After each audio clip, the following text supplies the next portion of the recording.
Los ácidos nucleicos básicamente son compuestos que están involucrados obviamente con el desarrollo y la genética de todos nosotros como seres vivos. El título es este, ¿no? ¿Qué son? Vamos a definirlos. Entonces, en primer lugar, son macromoléculas. Macromoléculas. ¿Qué quiere decir esto de que sean macromoléculas? Que son moléculas de alto peso molecular y a su vez pues están unidas por unas sustancias, digámoslo así, base o que son en este caso los monómeros, y los monómeros de los ácidos nucleicos se llaman nucleótidos, ¿sí? Nucleótidos, a diferencia de los monómeros de otros tipos de compuestos, que son, por ejemplo, en el caso de las azúcares, son los monosacáridos, en el caso de las proteínas son los péptidos. Entonces, cada estructura de estas que son macromoléculas tienen una estructura base, una estructura principal que es la que las conforma. Y en el caso de los ácidos nucleicos son nucleótidos. Esos nucleótidos están unidos por un enlace que se llama fosfodiéster, que más adelante, si nos da el tiempo, lo miramos, y su función básicamente es almacenar la información genética y son los responsables de la transmisión hereditaria, ¿no? O sea, la parte tanto física como de pronto eh, de comportamiento están asociadas a estos ácidos nucleicos. Entonces, por favor, tomamos el apunte de la definición y ya vamos a hablar de los nucleótidos, que son las estructuras base de los ácidos nucleicos.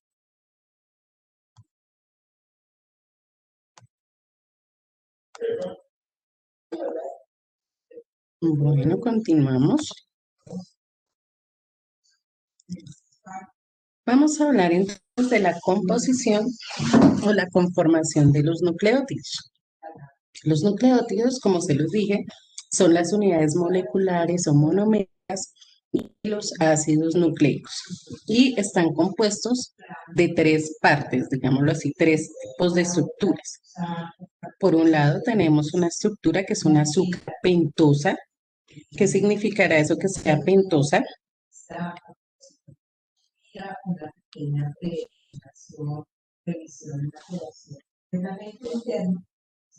¿Quién me puede decir qué significa que sea una pentosa? ¿Que tiene 5 Cinco, ¿qué?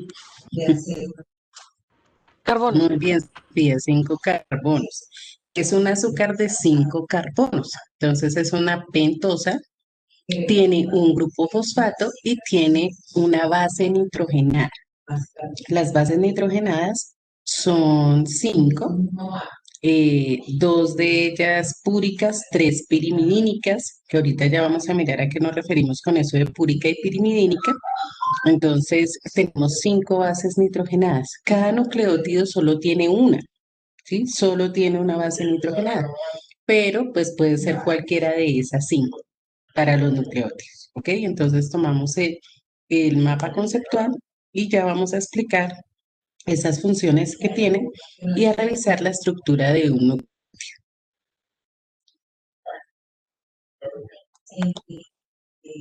Funciones como tal de los nucleótidos, o bueno, más que las funciones, como las características generales en cuanto a los nucleótidos, es decir, que son los monómeros o las unidades base, las unidades fundamentales de los ácidos nucleicos.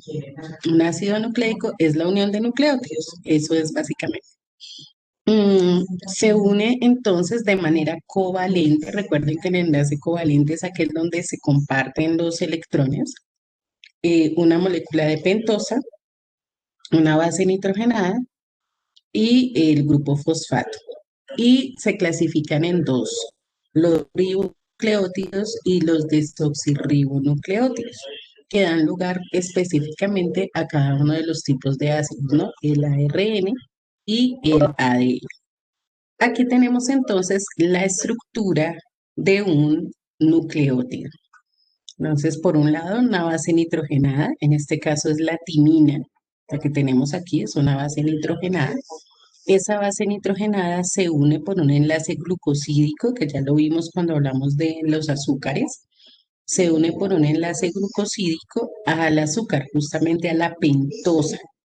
En este caso particular es la 2-desoxirribosa, pero también podría ser simplemente la ribosa, ¿no? Entonces, solo que como es la timina, necesariamente tiene que ser la 2-desoxirribosa, porque la timina solamente está en el ADN, no está en el ARN. ¿Listo? Y por otro lado tenemos el ácido fosfórico o el grupo fosfato, que es el tercero. Y este se une por un enlace éster, ¿sí? Se une al azúcar por el enlace éster. Entonces, eh, este es como la estructura general de un nucleótido. Aquí está un ejemplo específico, pero siempre vamos a tener una base nitrogenada, un azúcar y un grupo fosfato. Entonces, por favor, hacemos esta estructura como ejemplo para no hacer más adelante el resto de los nucleótidos. Solamente vamos a trabajar a desarrollar una estructura. Y por favor, ubicamos bien las partes, ¿no? Aquí base nitrogenada, azúcar, pentosa a nivel general y ácido fosfórico. Y colocamos los enlaces, el enlace glucosídico y el enlace tipo éster, que son los que nos van a determinar eh, la unión de esas estructuras para la formación del nucleótido.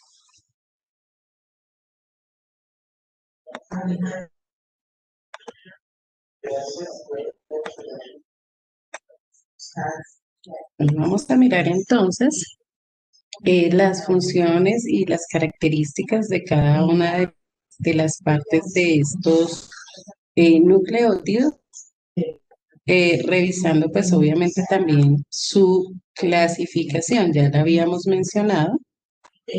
Eh, Básicamente, los nucleótidos se clasifican en ribonucleótido y desoxirribonucleótido. La diferencia está en el azúcar y en una de las bases nitrogenadas pirimidínicas que ellos tienen. Entonces, por un lado, tenemos dentro de los ribonucleótidos, entonces hay fosfato, ribosa y una base nitrogenada. Recuerden que siempre les dije, ¿cuál? Esto no tiene ningún trabalenguas, no invente Heidi. Esto es súper fácil. Todavía no pudieron decir ciclopentano, peridrofenantreno, que sé todavía.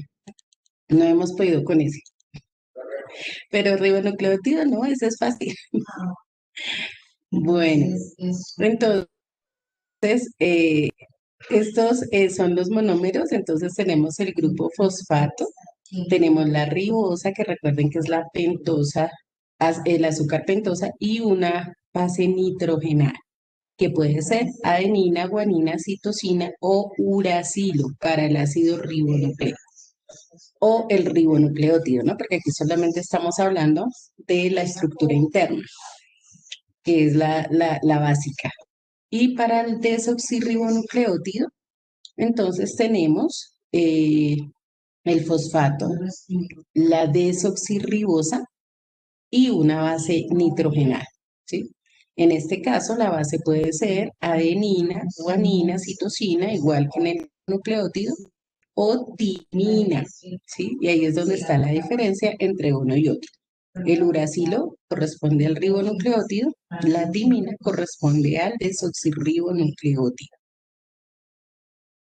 Igual esta parte, ya ustedes en biología, pues me imagino que han visto la diferencia que hay entre el ácido ribonucleico y el desoxirribonucleico.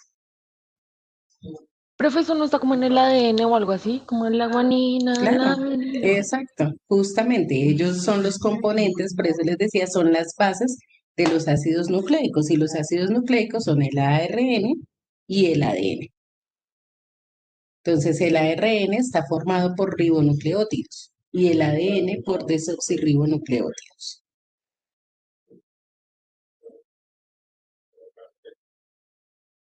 Ok, entonces, Profe, por favor, lo básicamente, devuelves un momento. ok,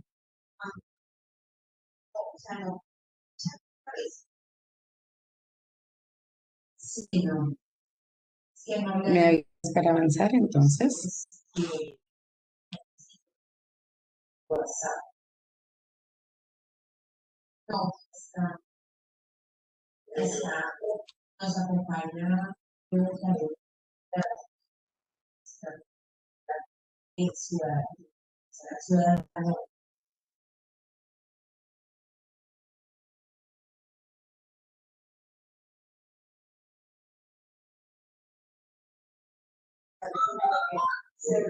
Los nucleótidos tienen unas funciones y específicamente los nucleótidos de la adenina, ya que la mencionaba Heidi.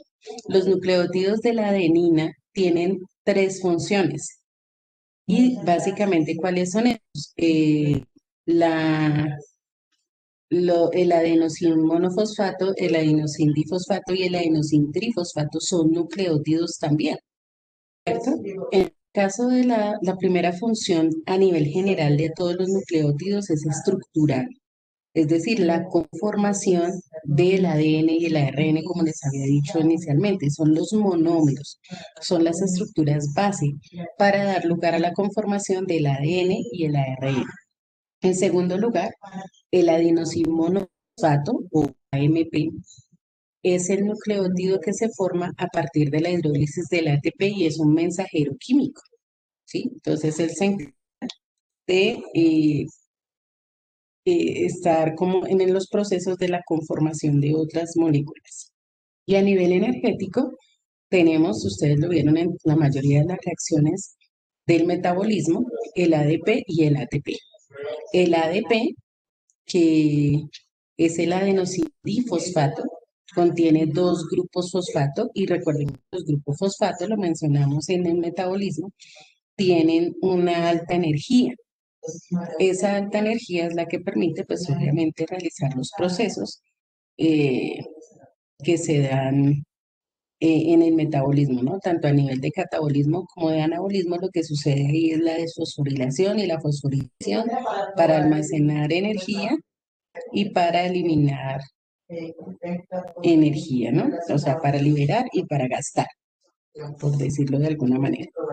Entonces, esas son las tres funciones que tienen eh, los nucleótidos y particularmente las últimas dos, los nucleótidos de la adenina. Es importante tener presente que estos gráficos de acá no los vamos a hacer porque el ATP lo tienen ustedes en su cuaderno de microbiología hace mucho rato y el ADP pues básicamente es menos un grupo fosfato, entonces no hay necesidad de hacerlo. Para Heidi que me estaba preguntando por lo de la adenina y la vitamina B4, fíjate que esta es la estructura de la adenina, ¿sí? Entonces, la estructura, esta estructura puede tenerla muchos compuestos, pero para que sea propiamente nucleótido, pues tiene que estar involucrada la ribosa y los grupos fosfato. Sin embargo, como estructura pirimidínica, que es la adenina, digo, perdón, estructura púrica, que es la adenina, eh, pues básicamente esta estructura la podemos encontrar en diferentes compuestos, sin que sea propiamente ella la vitamina como tal. Bueno, ya tomamos este apunte, chicos.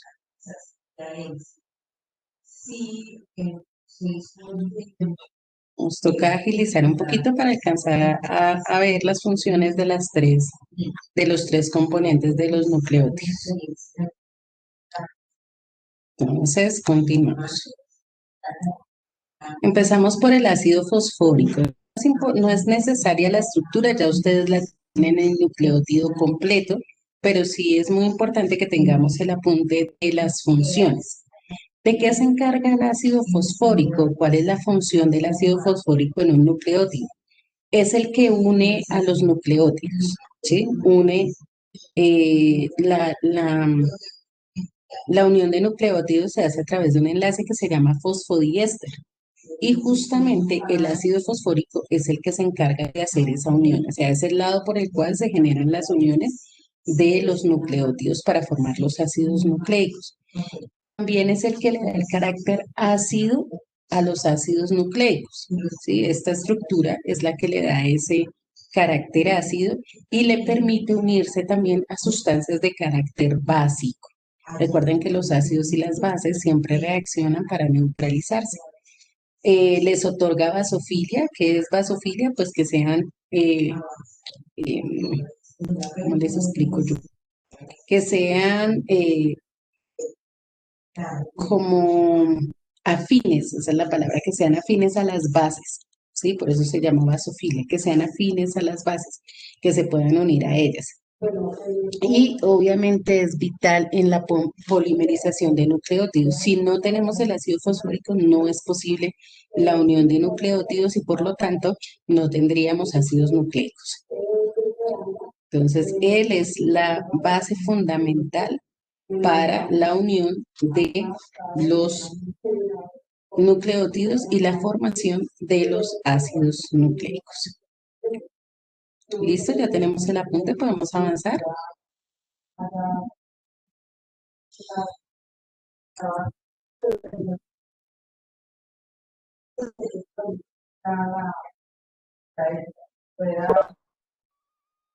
Ok. En segundo lugar, tenemos los azúcares o la pentosa que hace parte de los ácidos nucleicos. Entonces, tenemos dos azúcares, la ribosa, ok. Entonces, cuando yo les pregunte, contéstenme para no cambiar la diapositiva.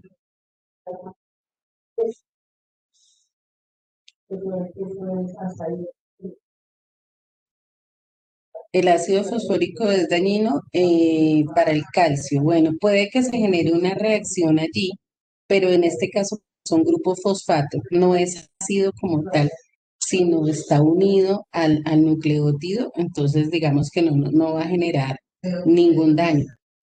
Pero por lo que te digo, porque en este caso no es como ácido fosfórico, sino está como grupo fosfato. Sí, el ácido fosfórico puede estar en algunas, aunque generalmente las gaseosas lo que tienen es ácido carbónico, son bebidas carbonatadas. De pronto, si haciendo el estudio de la composición se puede encontrar que tiene ácido fosfórico, si es prudente, digamos, que las cantidades sean mínimas para evitar que esto genere daños en el organismo y sobre todo a nivel de calcio, ¿no? Porque la absorción del calcio es muy importante para el tema de huesos y dientes. Entonces, sí puede suceder que el ácido fosfórico nos genere algún problema con el calcio, porque igual van a reaccionar. Entonces, sí, obviamente el consumo de esto se hace para adquirir de pronto fósforo como tal, pero no como ácido, eh,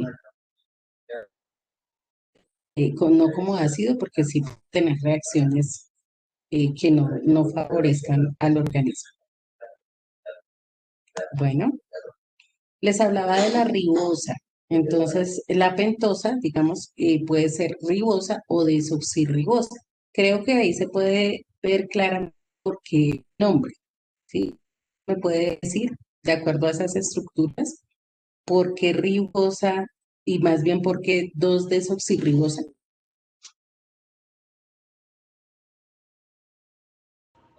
Porque pierde un oxígeno. Perfecto, muy bien. Desoxi significa que pierde oxígeno, ¿cierto? Entonces, aquí la ribosa tiene un grupo hidroxilo y la desoxirribosa solamente tiene el hidrógeno. Entonces, el carbono 2, como se ve aquí enumerado, el carbono 2 pierde un oxígeno. Esa es la diferencia entre la ribosa y la 2-desoxirribosa. Entonces, es un monosacárido, o sea, una sola unidad, tiene 5 carbonos.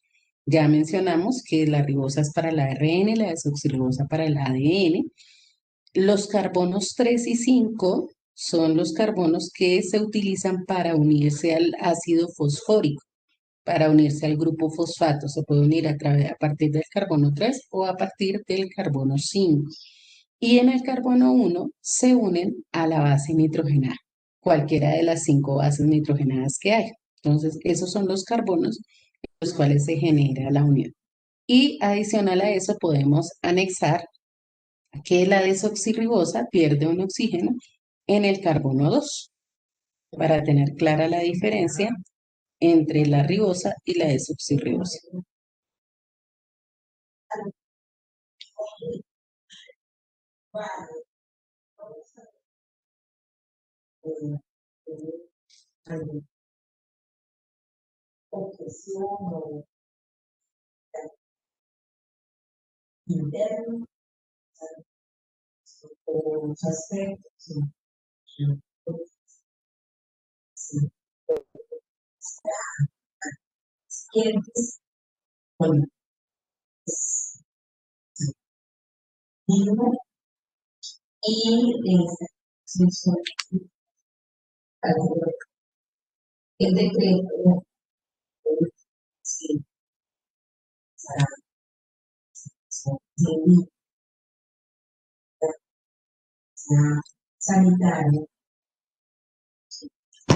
¿Listo? Y por último, rápidamente, porque se nos fue el tiempo, las funciones de las bases nitrogenadas. Entonces, las bases nitrogenadas son diazinas, que son moléculas que son de estructura anillada, aminas de estructura anillada. Y aquí tenemos las bases púricas, que son la adenina y la guanina, ¿sí? Entonces, fíjense que ambas en el anillo tienen prácticamente la misma estructura. Lo que cambian son los grupos funcionales que hay en cada una de ellas. Fíjense que en la adenina tenemos un grupo amino, mientras que en la guanina tenemos un grupo oxo, que es un carbonilo de cetona, y un grupo amino. Tenemos dos. Y además se pierde un doble enlace entre el carbono 1 y el carbono 6, el cual se reemplaza con un hidrógeno que se une al nitrógeno. Entonces, esas son las diferencias que encontramos en la adenina y la guanina. Entonces, básicamente tenemos las estructuras, no hay necesidad de hacerlas, es para que tengamos presente que estas dos son las bases púricas, porque tienen la estructura principal de la purina, que es básicamente el anillo.